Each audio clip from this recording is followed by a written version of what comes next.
KG그룹이 쌍용차 인수 대금 납입을 완료했다고 합니다. 이 자리를 빌려서 감사 인사를 드리고 싶네요. 전망이라는 게 상황이나 조건들을 치밀하게 분석해서 결론으로 도출하는 행위인 건 맞지만 그래도 틀리는 경우는 있을 수 있거든요. 그런데 KG그룹은 긍정적인 전망대로 흘러가고 있고 제3자가 봐도 진심이라는 게 계속 느껴집니다. 분석하는 입장에서 고마운 이유인 거죠. 그런데 그런 생각 안 드세요? 사실 쌍용차는 진짜 망하기 일보 직전인 회사였잖아요. 적자를 해결하지도 못했고 전망이 좋지도 못했습니다. 그런데 왜 이렇게 쌍용차 인수에 진심인 걸까요? 그간 KG그룹과 관련된 여러가지 루트에 있는 관계자들과 나눴던 이야기, 그리고 지금까지 보여줬던 전망과 결과를 토대로 설명해 드리겠습니다. 납득하지 못할 이유는 아마 없을 겁니다. 순서대로 살펴보겠습니다.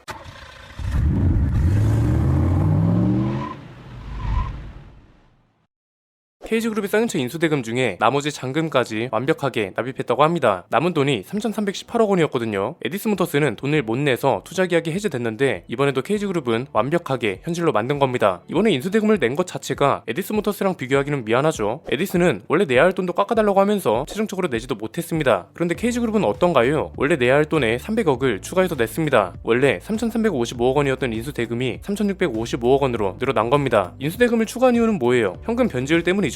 변제율이 너무 낮았고 이걸 높이기 위해서 인수대금을 더 납입한 겁니다. 변제율은 KG의 쌍용차 운영까지 포함한 총 비용, 그러니까 흔히 말하는 1조가 아니라 인수대금만 가지고 변제율까지 책임져야 한다는 겁니다. 그래서 이 변제율을 높이려면 인수대금을 높여야 하는데 한창 변제율 때문에 쌍용차 인수가 위기라는 말이 나오니까 KG가 이걸 확실하게 막은 거죠. 그래서 관계인 집회에서 주주 동의를 받는 건 어렵지 않을 것 같은데 문제가 아예 없는 건 아닙니다. 지금 상고리 채권단을 설득하는 단계거든요. 전체적으로 일단 분위기는 괜찮다고 합니다. 그런데 문제는 이 채권단이 부품 업체들로 이루어져 있다고 했잖아요. 죄다 국내 기업이면 그나마 괜찮은데 여기에 외국계 기업하고 중견 기업들도 껴있다는 게 문제입니다. 이 중에서 외국계 기업이 문제인 이유가 여기는 한국 법인이 회생기획안 찬반 여부를 결정할 수가 없습니다. 본사가 판단해야 하기 때문에 시간이 걸릴 거고 변제율이 낮다면서 끝까지 반대할 명분까지 있습니다. 이렇게 되면 쌍용차 인수가 무산되는 겁니다. 물론 얼마 전에 설명했던 것처럼 법원이 강제 인가를 해줄 수도 있는 건데 이렇게 되면 완전 깨끗하게 인수를 하는 게 아니다 보니까 나중에 분명 잡음이 생길 겁니다. 산업은행한테도 그래서 변제율을 높이려고 지원을 요청했는데 이건 아직 불확실하죠. 산업은행이 지원을 해준다는 보장도 없어서 여기에만 기대를 걸긴 어렵습니다. 결국 KG그룹한테 모든 게 달려있다는 겁니다. 당장 쌍용차는 적자 때문에 회사 운영도 벅찹니다. 그래서 주인이 필요한 거고 지금은 KG그룹이 돈을 더 내거나 운영 자금을 따로 마련해줘야 문제가 해결된다는 건데요. 이러니까 궁금해지는 거죠. 회사 운영이라는 게 당연히 어려운 것이긴 하지만 이게 그냥 일반적인 회사를 가지고 운영하는 거랑 다 쓰러져가는 회사를 살리는 거랑은 완전 다른 거잖아요. 어차피 KG그룹만으로도 먹고 살만한데 왜 굳이 쌍용차를 인수하려고 할까? 이런 질문이 생긴다는 겁니다. 이건 단계별로 설명해 드리겠습니다. 첫 번째는 대외적인 명분상 목적입니다. 재계순위가 올라간다는 이유가 있습니다. 이걸 왜 대외적인 명분상 목적이라고 표현했냐면 사실 이건 회사 내부적으로 이득될 건 없는 사안입니다. 만약에 우리 회사가 재계순위 1위래요. 그래서 이게 뭐요? 1등이면 돈을 더 잘 버나요? 그건 아니잖아요. 일반 직장인으로 따지면 그런 겁니다. 일종의 포트폴리오인 거죠. KG그룹이 경기화학을 모태로 시작해서 지금은 상장사만 5개를 가지고 있거든요. 동부제철 인수 후에 흑자 전환 경험이 있다는 회사라는 점에서 운영 능력은 충분히 검증됐습니다. 올해 6월 말 기준으로 공정 자산이 5조 3,460억에 달하고 재계 순위는 71위입니다. 그런데 쌍용차를 인수한 뒤에 쌍용차의 자산인 1조 8천억까지 인정받으면 재계 순위가 57위까지 상승합니다. 여기에 쌍용차 운영까지 정상화되면 한국 30대 그룹으로 순위가 상승할 수 있다는 분석도 있습니다. 그래서 공격적인 인수를 계속하고 있는 겁니다. 최근에는 동부제철을 인수해서 KG스틸로 새 출발을 시켰고 2003년에는 법정 관리 중이던 경기화학을 인수해서 KG케미칼로 이름을 바꿨습니다. 이후에는 이니시스, KFC, 이데일리 이런 곳까지 인수를 합니다. 이걸 바탕으로 올해에는 대기업 집단에 포함될 수 있었습니다. 그래서 KG그룹 차원으로 보면 어떤 이미지를 가져가나요? 운영 능력이 뛰어난 회사, 그리고 이 운영 능력을 바탕으로 대기업으로 전환한 회사라는 이미지까지 가져갈 수 있게 됐습니다. 두 번째는 이건 여러가지 루트로 관계자들한테도 확인한 내용인데 KG그룹 내부적으로 사업 확장을 목적으로 두고 있기도 합니다. 지금 굉장히 다양한 자회사를 가지고 있잖아요. 환경 관련된 것부터 시작해서 제조 산업에 언론사까지 가지고 있습니다. 그런데 사업 확장을 꿈꾼다? 구체적인 이야기를 들을 수는 없었지만 지금 주어진 상황들을 보면 충분히 전망과 이유 도출이 가능합니다. KG그룹이 굉장히 많은 걸 가지고 있지만 최종적으로 제품을 만드는 제조 산업이 유일하게 없습니다. 사실상 재료만 가지고 있다는 겁니다. 재료만 가지고 있으면 뭐가 문제인가요? 예를 들어서 내가 철강 회사를 하나 가지고 있어요. 철 자체를 소비자가 사지는 않잖아요. 이걸로 전자 제품을 만들거나 자동차를 만들거나 해야 소비가 이루어집니다. 경제시장은 원청이랑 하청으로 나뉩니다. 원청은 자동차 회사 같은 곳이 되는 거고 하청은 우리가 흔히 말하는 부품 협력사들이 되겠죠. 이런 구조로 보면 KG그룹은 하청인 회사들이 좀 더 많은 구조가 되는 겁니다. 하청이 많으면 원청에 의해서 운명이 결정되는 경우가 많습니다. 만약 내가 철강 회사를 가지고 있는데 있는데 자동차 회사에 납품을 못해요. 이러면 결국 회사 제품을 팔지를 못하거나 아예 외국계 회사한테 기대해야 하는 운명이 됩니다. 단기적으로 보면 돈을 더 벌 수 있는 길을 만드는 거고요. 장기적으로 보면 사업 안정화를 위해 필요한 작업이라는 겁니다. 현대차 그룹이 현대제철이랑 현대차 한마디로 샘물에서 자동차까지를 실현시키고 있어서 흔해 보이는 거지, 샘물부터 자동차까지 모든 걸 자체적으로 해결하는 회사는 드뭅니다. 당장 토요타만 봐도 고베 제강 같은 데에서 철강 제품을 받아서 쓴다고요. KG그룹은 KG스틸이 있습니다. 당연히 현대제철이나 포스코만큼 고도의 철강 제품을 만들지는 못하지만 자동차에 들어가는 모든 철판이 고도의 성능을 요구하는 건 아닙니다. 일부라도 자사 제품으로 대응할 수 있다는 건 굉장히 큰 경쟁력입니다. KG그룹이 쌍용차를 인수하게 되면 원청과 하청을 모두 거느리게 되는 거잖아요. 쌍용차가 원청, KG스틸을 하청으로 보면 원청 입장에선 더 저렴하고 확실하게 부품을 수급할 수 있다는 점에서 이익이고, 하청 입장에선 자신들의 제품을 확실하게 갖다 써줄 회사가 있다는 거니까 안정적인 구조가 됩니다. 세 번째는 자동차 시장의 전망입니다. 이제는 자동차라는 물건이 자체 생산만으로 살아남을 수 없는 제품이 되고 있습니다. 사실 이미 그렇죠. 예전에는 엔진부터 플랫폼까지 처음부터 모든 걸 자동차 회사 스스로 만들고 판매까지 모두 책임져야 했습니다. 그런데 이제는 아닙니다. 당장 전기차만 봐도 어떤가요? 엔진을 자체적으로 만들던 거에서 넘어가서 배터리팩을 배터리 회사로부터 공급받습니다. 그리고 자율주행 소프트웨어도 이제는 엔진만큼 중요한 게 될 거란 말이죠. 이 자율주행 소프트웨어도 외부 업체로부터 공급을 받습니다. 이제는 판매도 자동차 대리점이 아니라 온라인 판매가 대세가 되고 있습니다. 그래서 자회사 대리점이 아니라 아예 쿠팡 같은 플랫폼 업체가 필요하다고요. 이런 온라인 쇼핑몰 같은 데를 통해서 판매까지 해야 하는 시대라서 자동차를 혼자만 만들고 팔 수는 없는 상황이 됐다는 겁니다. 이건 결국 자동차 회사의 파이도 그만큼 줄어든다는 거고, 앞에서 봤던 것처럼 원청이랑 하청을 모두 소속시키고 있어야 유리한 구조라는 거라서 사업 전망 측면에서도 괜찮다는 겁니다. 만약에 쌍용차가 계속 빌런 짓을 했다면 전망은 나빴을 겁니다. 그런데 최근에 토레스를 시작으로 회사뿐 아니라 노조까지 완전 다른 모습을 보여주고 기반이 되는 신작 계획 자체도 탄탄한 상황이라 전망이 좋은 겁니다. KG그룹 입장에서도 쌍용차를 인수하는 게 좋은 사업 확장 수단이 될 수 있다는 거라서 이런 이해관계 때문에 인수의 진심이라고 보면 될 것 같습니다. 사실 지금 상황에서는 쌍용차가 더 중요합니다. 어쨌든 KG그룹은 자동차 시장에서 직접 뛰는 선수가 아니기 때문에 쌍용차의 계획과 행동력이 훨씬 중요한 게 당연하죠. KG그룹은 필드에서 뛸 수 있게 지원해주는 구단주라고 생각하시는 게 편합니다. 어쨌든 지금 상황만 보면 쌍용차 자체의 상황도 나쁘지 않습니다. 토레스가 여론을 완전히 뒤집어 놨기 때문에 이 여론을 잘 잡아가면 될 것 같고요. 저희가 그때 다뤄드렸던 자잘한 문제들, 이런 것들은 속도보다도 소비자들이 체감할 수 있도록 문제를 해결해주는 게 가장 중요합니다. 워낙 생산 일정도 밀려있고 해서 고객들이 예민한 건 당연한 거잖아요. 문제를 해결할 겁니다, 이런 말 한마디보다도 고객들이 어떠한 점에서 불편을 느끼고 이런 불편을 최대한 듣고 있다는 걸 어필해야 고객들도 이해해줄 수 있습니다. 서비스 센터 문제같이 지금 당장 해결할 수 없는 문제도 있지만 장기적으로 보면 이런 것들도 분명 해결할 필요가 있습니다. 지금 첫 단추를 잘 끼워야 한다는 건 너무 명확한 거라서 작은 거 하나라도 놓치지 않았으면 하네요. 오늘 내용은 여기까지입니다. 내용이 유익하셨다면 구독과 좋아요, 알림 설정 부탁드립니다. 저는 김승일 안PD 스포일러 안PD였습니다. 감사합니다.